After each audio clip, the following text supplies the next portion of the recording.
मैं जैसा कहा कि सनातन परंपराओं से ईश्वर की आराधना में एक माध्यम होता है और मैं मानता हूँ कि यहाँ व्यवस्था में प्रशासन का भी अपना एक दायित्व होता है, पर दोनों में समन्वय की आवश्यकता है।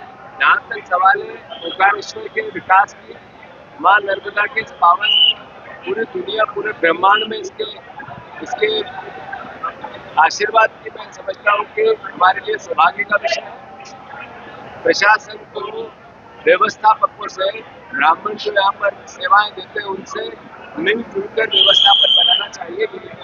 सरकार की सब्सिडी के लिए कुछ मांगा क्या? मौजूदा सरकार की सब्सिडी मिले उसको कुछ लिए कुछ मांगा है? बात यह है कि भगवान के ईश्वर के चरणों में आज व्यक्तिगत आया हूँ, राजनीतिक बात करूँगा तो ईश्वर की आराधना मुझे इस बात के लिए परमिट मिले। व्यक्तिगत बात की आपने अपनी को लेकर के रहेगी बिहार चुनाव में जिस तरह से वोटरों के नाम काटे जा रहे हैं। बिहार चुनाव में नरेंद्र मोदी जी जिस तरीके से वोटिंग चोरी की कहानियां चल रही है, राहुल गांधी उठा रहे हैं, वो अपने आप में जग जा ही रहे। ऐसा ही महाराष्ट्र में हुआ, ऐसा ही कर्नाटक में हुआ, ऐसा ही मध्य प्रदेश में हुआ। तो स्वाभाविक है कि चुनाव व्यवस्था विश्वास का एक घोतक होता है और जहाँ भरोसा कम होता है वहाँ कोई भी प्रणाली नहीं चलती।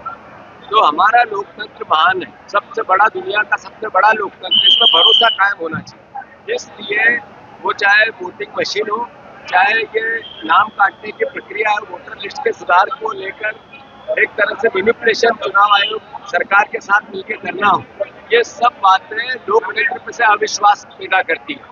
तो मैं समझता हूँ कि देश के लोकतंत्र को और महान और लंबा बनाने के लिए विश्वास जरूरी है। आपके प्रदेश अध्यक्ष में पार्टी को मजबूती मिली है, आपके प्रदेश अध्यक्ष पार्टी को मजबूती मिली है, कैसे देखा? सबके सहयोग से। पंडित जी